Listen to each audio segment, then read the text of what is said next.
The Scott County Heritage Museum was built in the late 1800s as a county poor farm. Poor farms were used to house the mentally unstable and for people who had nowhere else to go. Many deaths have been documented inside of the poor farm, some from natural causes and others from strange occurrences.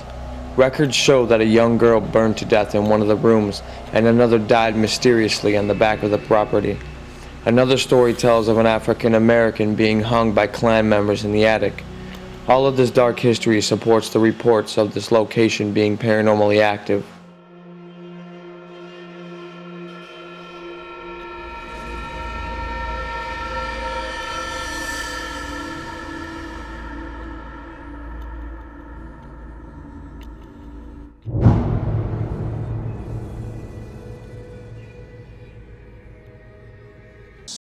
At that time, the state of Indiana required that every county in the state would have a poor farm or place to put the poor people. So this one was one of those 92 buildings. Would you think there was something that happened that may have contributed to it being haunted? Any deaths? We do know we have one death for certain that we know of. Happened in the back part of the building. A girl by the name of Vivi Mace burned to death in the back corner room. But the majority of her clothes were burned off. So it has been confirmed even on paper that a girl has died in this room we're standing in. Yes. She burned to death. Yes. Sadly, and it's on paper. Yes, we have the coroner's a copy of the coroner's inquest here at the museum. Voices. We've heard a cat in this hallway, and there's no cats in the building. Something that goes back to the cat, though. We've nearly every time we've been in the building late at night giving tours, people will get the sensation of a cat rubbing around their ankles, or they'll hear it. And this was all one room, and this would have been Mary's room. Now, normally, when people came here, they were, even if they came as a family, they were segregated. Mm-hmm. So, but Mary had her own room, and we think it was because she didn't get along with the others, that she was the only one that had a private room, basically. But when they brought her in this room at night, or when she came to this room at night, she was locked in this room. And we think it's just because that way she couldn't get out and bother anybody else, or no one could get in. One of the ladies whose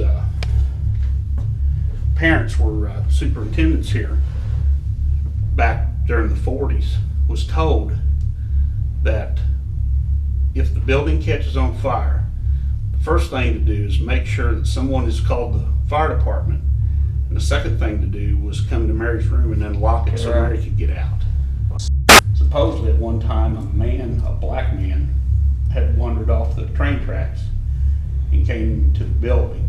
Now, if you know anything at all about Indiana history and the Klan, Indiana had like the highest membership in the Klan back in the 20s of the whole entire country.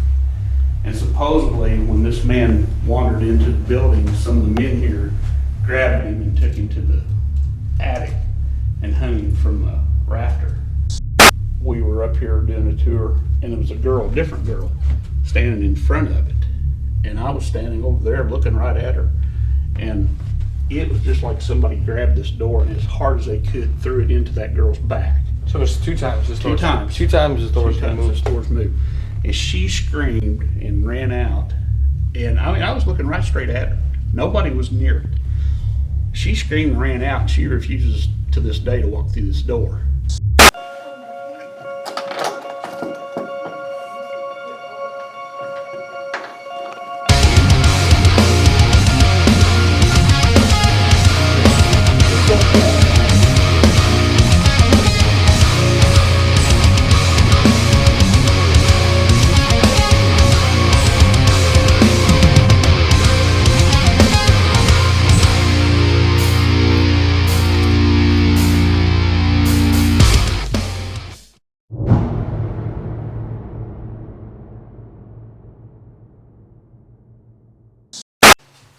What's up, guys?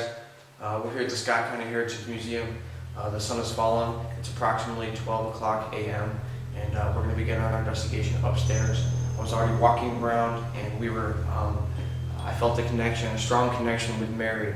I'm not sure why, but I just feel a connection with her for some reason.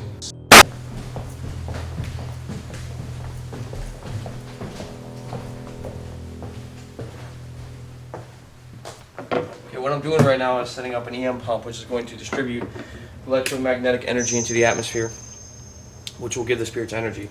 I'm also going to set up a stationary digital voice recorder that will allow us to catch EVP or electronic voice phenomena, voices that we cannot hear with our own ear, but spirits can. They speak in a lower frequency, so sometimes these recorders can be pick up their voices, and we can enhance the volume of it and be able to hear them. This is the room where that girl burned to death, right? Am I correct? It's freezing in here. Yeah. Ice cold. Earlier I smelled, when he was saying it, I was smelling like burnt wood. If there's anybody in this room that would like to communicate with us, I'm going to leave this device in here, and I'm going to put it next to this device, which will allow you to gain energy. If you need to gain energy, you can use that device and soak the energy up. I'm going to close the door, and I'm going to put this here, and I'm going to close the door. There's a little red light right here, and all you have to do is gain energy from this, and then you can speak into this little red light. Okay? After approximately 2 minutes of leaving the digital voice recorder in Vivi's room, we captured this amazing EVP. It was said that Vivi burned to death in that room. This EVP sounds like it's saying burn.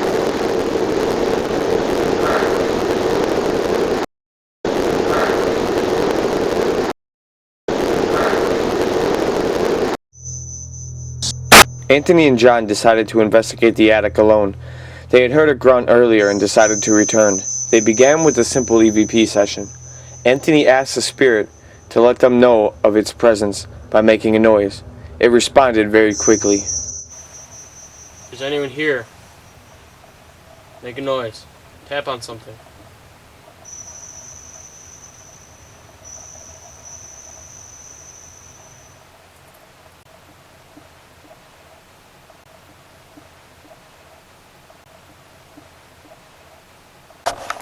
Is this true? Bubba, are you here with us?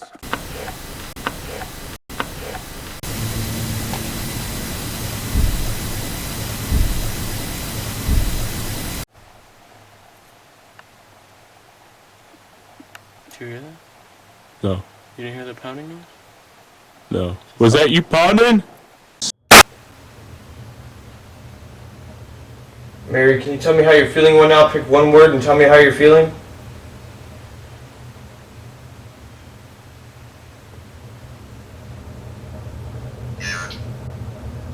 That was good. Now another one. One word at a time, Mary. Outside. You want to go outside? Lynn had described to us earlier in the day the story of how Mary died.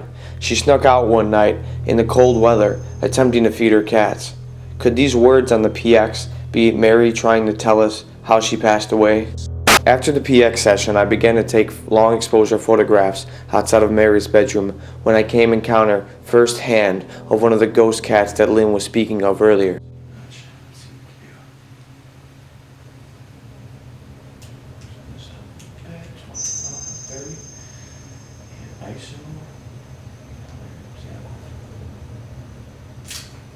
Alright everybody, this is your chance. I want everybody to come out, please.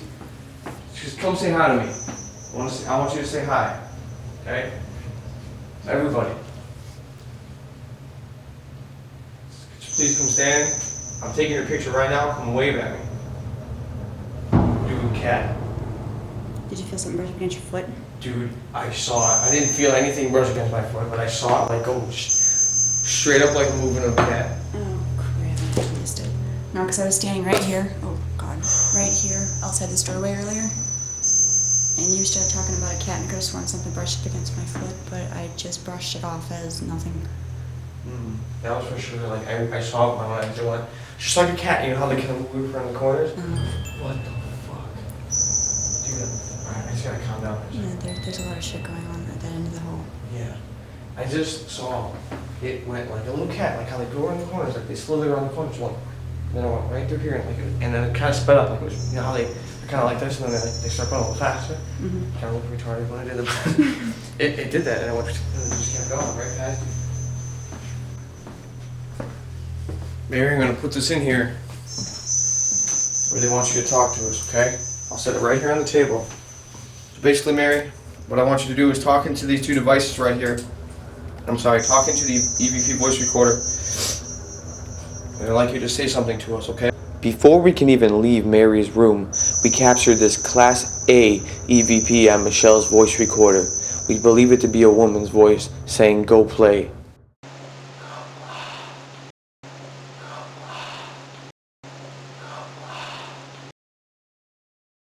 We hope that one day the spirits at the Scott County Heritage Museum can rest in peace. They've helped us come one step closer to uncovering the truth and helping you to believe.